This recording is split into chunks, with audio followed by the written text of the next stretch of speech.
I call the member for Hughes. Well, Deputy Speaker, I've seen some confused and muddled-headed thinking from Labor members of Parliament in my time. But today, Deputy Speaker, I think just about takes the cake about complete and utter confusion. But I would like to congratulate the member for Newcastle's contribution to this MPI, because she is right, Deputy Speaker. She is right to be concerned about those jobs at Tomago.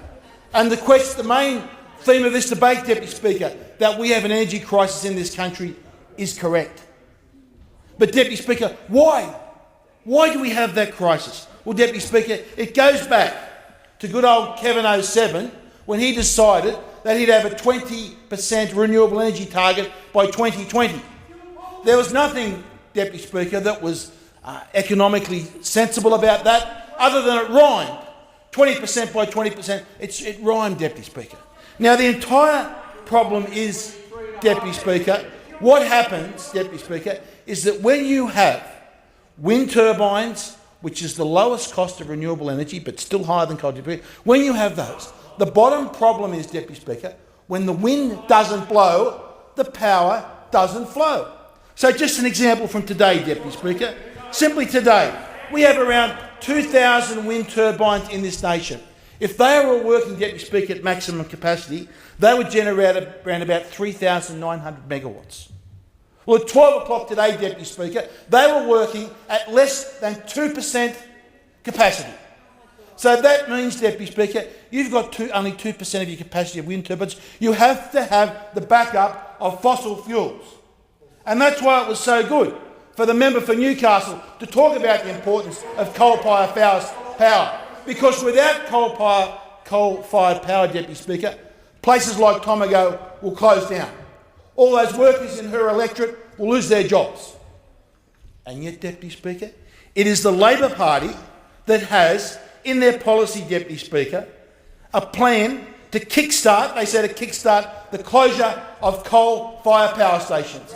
So, the member for Newcastle, the coal-fired power stations that the workers in your electorate in Tomago rely on, it is the policy of the Labor Party and the Greens to close those coal-fired power stations down. Well, it's good to say, you're all keen for coal-fired power. Is that right? You're all keen, you all like coal. Is that right? You're all for it? Well, you have to be.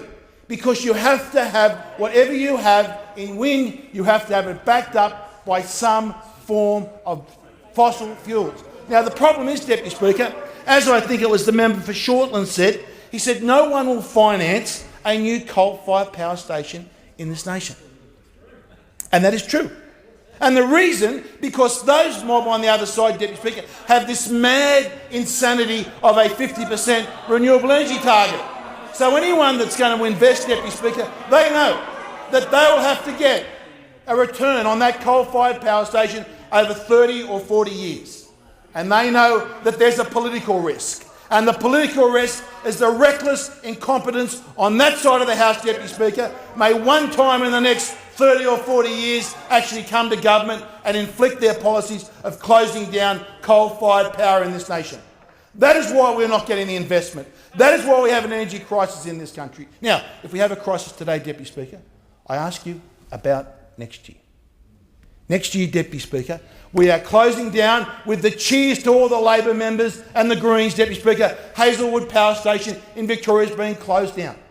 And I know most of you secretly cheer that.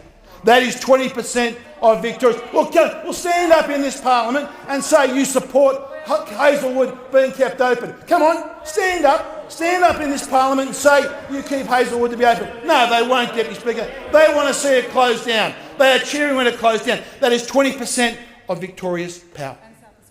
And Deputy Speaker, what will happen next year if we have similar weather conditions?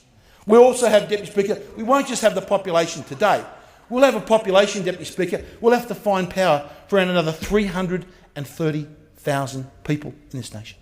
To have air conditioning, refrigerations, stoves to cook. They will need power, Deputy Speaker.